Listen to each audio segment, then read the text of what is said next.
नामजद वज़ीर आला अली अमीन गंडापुर ने ख़वातीन की मखसूस नशिस्तों के लिए अदालत जाने का ऐलान कर दिया। आपको अपडेट कर रहे हैं साहम खबर से कि नामजद वज़ीर आला अली अमीन गंडापुर ने ख़वातीन की मखसूस नशिस्तों के लिए अदालत जाने का ऐलान कर दिया। बात करते हैं डॉन न्यूज़ के नुमाइंदे अब्दुल हकीम मोहम्मद हमारे साथ मौजूद हैं। अब्दुल हकीम मोहम्मद, आगाह कीजिएगा।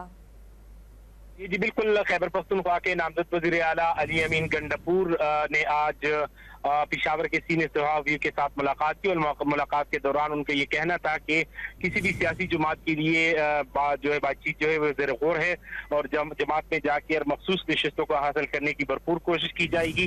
ताहम उन्होंने ये ऐलान भी कर दिया कि कल पेशावर हाई कोर्ट में मखसूस नशिस्तें हासिल करने के लिए रिट भी दायर करेंगे और रिट दायर करने के लिए जो कानूनी माहिरीन है और बिलखुसूस इंसाफ लाइज फोरम के जो अहदेदारान हैं उनकी कमेटी बना दी गई है और रिट दायर करके पेशावर हाई कोर्ट में दायर करेंगे। ताहम उनका ये कहना था कि किसी भी सूरत जो खवातीन है मखसूस नशिस्तों पर और अक़लियतें हैं उनको जो पार्टी हुकूमत बनाने के बाद और हुकूमत किसी भी सियासी जमात में शामिल होने के बाद या आज़ाद हैसियत से इन खवातीन और अक़लियतों को भी शामिल किया जा सके। बहुत शुक्रिया तफसीलात देने के लिए अब्दुल हकीम मोहम्मद आपका।